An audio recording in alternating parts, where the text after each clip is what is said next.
Welcome to your finance school. आज हम बात करने वाले हैं काइनस टेक्नोलॉजी के आईपीओ के कंप्लीट एनालिसिस के बारे में।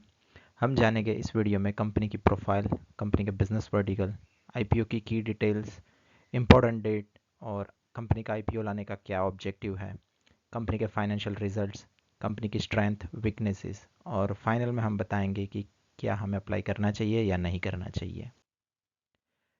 कंपनी जो है 2008 में एस्टेब्लिश हुई थी और company leading end to end IoT solution enable integrated और इलेक्ट्रॉनिक मैन्युफैक्चरिंग कंपनी है। कंपनी के 8 बिजनेस वर्टिकल्स हैं जो कि डिफरेंट डिफरेंट स्टेट्स यानी कि कर्नाटका, हरियाणा, हिमाचल प्रदेश, तमिलनाडु और उत्तराखंड में लोकेटेड है।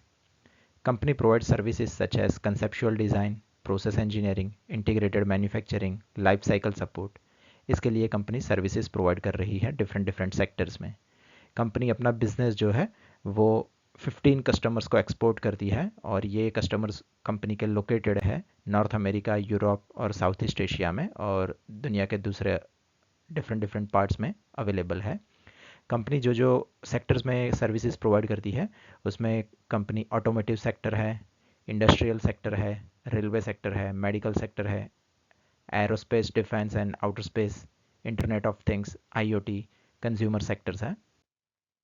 कंपनी के मेन 4 बिजनेस वर्टिकल्स हैं जिसमें से company OEM original equipment manufacturing के लिए ट्रंकी सॉल्यूशंस प्रोवाइड करती है जिसमें से बिल्ड टू प्रिंट और build to specifications for the complex boxes, sub system and product related various industries में कंपनी सब सर्विसेज प्रोवाइड करती है। कंपनी पीसीबीए यानी कि प्रिंटेड सर्किट बोर्ड असेंबली के लिए भी काम करती है और इसमें manufacturing service of cable harness, PCBs, magnetic and plastic ranging from prototyping to product realizing including mass manufacturing, इसके लिए कंपनी काम करती है। ओरिजिनल डिज़ाइन मैन्युफैक्चरिंग का भी कंपनी काम करती है जिसमें कंपनी सर्विसेज प्रोवाइड करती है जैसे कि smart metering technology, smart street lighting, brushless DC technology, inverter technology, gallium nitride based charging technology and different IoT internet of things services के लिए भी कंपनी सर्विसेज प्रोवाइड करती है अपने कंज्यूमर्स को। Product engineering and IoT solution में company इस vertical के लिए company provide conceptual design and product engineering services industry and consumer segment. ये आप देख सकते हैं, इसके इमेजेस के ऊपर से आपको थोड़ा बहुत ख्याल आ सकता है कि कंपनी किस सेक्टर्स में और किस तरह से सर्विसेज प्रोवाइड करती है।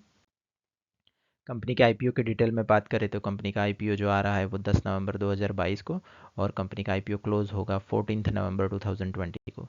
इश्यू साइज़ जो है वो बुक बिल्ड इश्यू है और कंपनी टोटल मार्केट 856 करोड़ का कंपनी मार्केट आईपीओ ला रही है और कंपनी की शेयर्स की जो फेस वैल्यू होगी वो 10 रुपये के हिसाब से होगी। प्राइस रेंज जो होगा वो 559 से लेके 587 के बीच का प्राइस होगा, but it is advisable to bid on the 587 price. और कंपनी जो मार्केट लॉट प्रोवाइड कर रही है वो 25 शेयर का मार्केट लॉट प्रोवाइड कर रही है, यानी कि अगर आपको एक आईपीओ मिनिमम एप्लीकेशन करनी है रिटेल इन्वेस्टर को तो कम से कम 25 शेयर के लिए तो आवेदन करना ही पड़ेगा। कंपनी का आईपीओ जो लिस्ट होगा वो बीएससी और एनएससी दोनों प्लेटफॉर्म पे लिस्ट होगा और इसके रजिस्ट्रार जो है वो LinkedIn time India private limited है। कंपनी क्वालिफाइड इंस्टीट्यूशनल बायर्स जो है उनको शेयर्स जो ऑफर कर रही है वो 50% जितना शेयर्स ऑफर कर रही है और वहीं पे रिटेल इन्वेस्टर्स को 35% जितना अलोकेशन प्रोवाइड कर रही है और जो एच एन आई क्लाइंट्स है उनको 15% जितना अलोकेशन प्रोवाइड कर रही है। कंपनी का जो फ्रेश इश्यू है, कंपनी की जो इश्यू साइज़ जो है 586, उसमें से 530 करोड़ का फ्रेश इश्यू है और रिमेनिंग 326.32 करोड़ जो कि एक ऑफर फॉर सेल है। और कंपनी अपने एम्प्लॉय के लिए 15 रुपीज़ का डिस्काउंट भी दे रही है। कंपनी के प्रमोटर की होल्डिंग करंटली जो है वो 79.78% है और आफ्टर आईपीओ कंपनी में प्रमोटर की जो होल्डिंग होगी वो 67.39% जितनी होगी। इंपॉर्टेंट डेट की बात करें तो आईपीओ का डेट जो है वो 10 नवंबर में ओपन होगा, 10 नवंबर 2022 को ओपन होगा, 14 नवंबर को क्लोज होगा। बेसिस ऑफ अलॉटमेंट जो होगा वो 17 नवंबर को होगा। 18 नवंबर से रिफंड की प्रोसेस स्टार्ट हो जाएगी, यानी कि जिसको आईपीओ नहीं लगा है तो उनको अपने अकाउंट में पैसे रिफंड होना स्टार्ट हो जाएंगे और जिनको आईपीओ लगा है तो 21 नवंबर तक उनके अकाउंट में ये शेयर्स क्रेडिट हो जाएंगे। आईपीओ का जो लिस्ट होगा वो एनएससी और बीएस के प्लेटफॉर्म पे वो 22 नवंबर को होगा।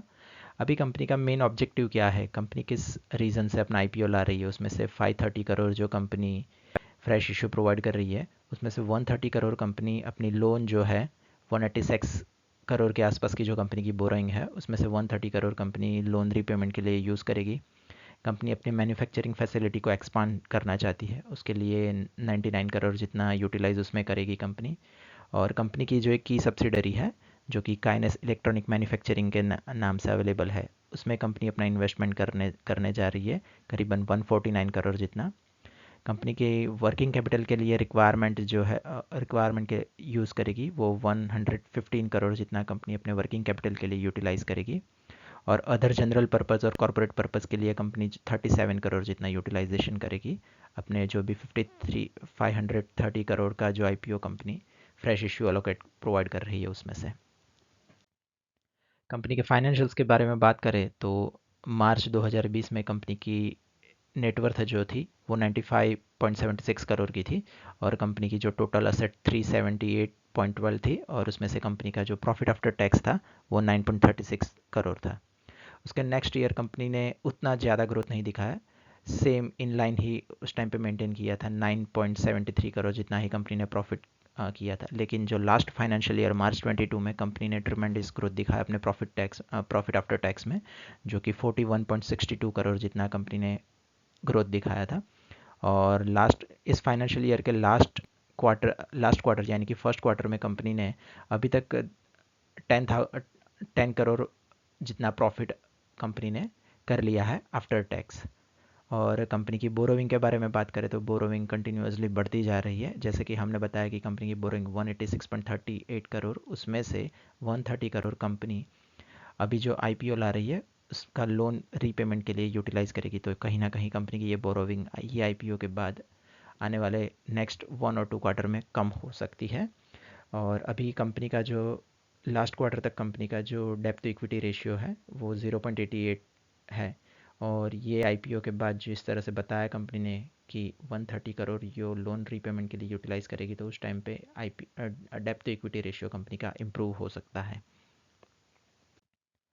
कंपनी की जो की स्ट्रेंथ है वो कंपनी डाइवर्सिफाइड बिजनेस प्रोवाइड कर रही है अपने सेक्टर्स में, और डिफरेंट डिफरेंट इंडस्ट्री को ये सर्विसेज प्रोवाइड कर रही है। जैसे कि हमने इनिशियली फर्स्ट वीडियो की स्टार्टिंग में देखा था कि कंपनी कौन कौन से सेक्टर्स में अपना सर्विसेज प्रोवाइड कर रही है।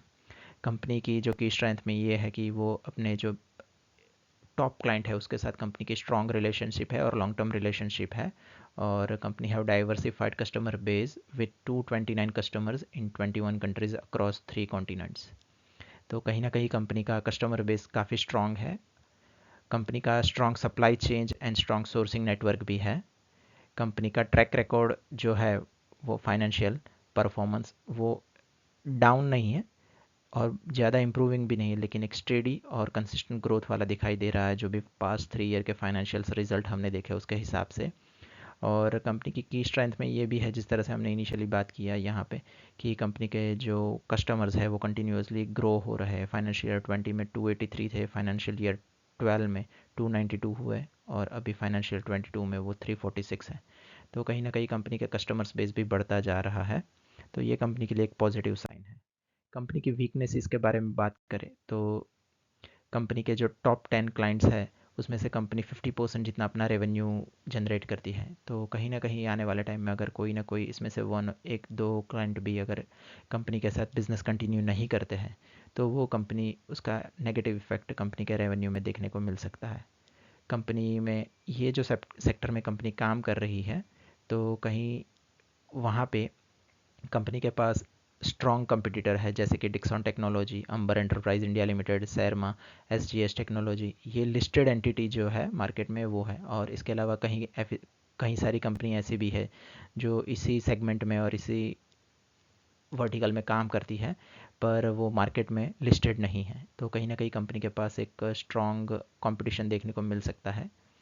कंपनी का जो नेगेटिव कैश फ्लो रहा है वो एक कंपनी की नेगेटिव वीकनेस बोल सकते हैं हम।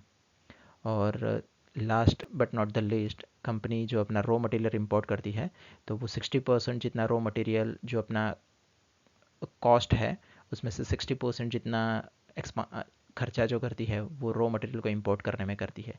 और कहीं ना कहीं आने वाले टाइम में अगर ग्लोबल इश्यू की वजह से या तो फिर सेमीकंडक्टर, जिस तरह से ताइवान चाइना के इश्यूज़ है, तो कहीं ना कहीं सेमीकंडक्टर्स के लिए जो प्रोडक्ट रहती है या रॉ मटेरियल्स रहता है, तो उसके लिए अगर कोई ना कोई दिक्कत आती है या थोड़ा टाइम लेता है, तो वो अल्टीमेटली डायरेक्टली कंपनी के मैन्युफैक्चरिंग या प्रोडक्शन यूनिट के ऊपर इफ़ेक्ट करता है और ये कंपनी के बिजनेस को आने वाले टाइम में हर्डल भी कर सकता है। तो ये कंपनी की कुछ वीकनेसेस है।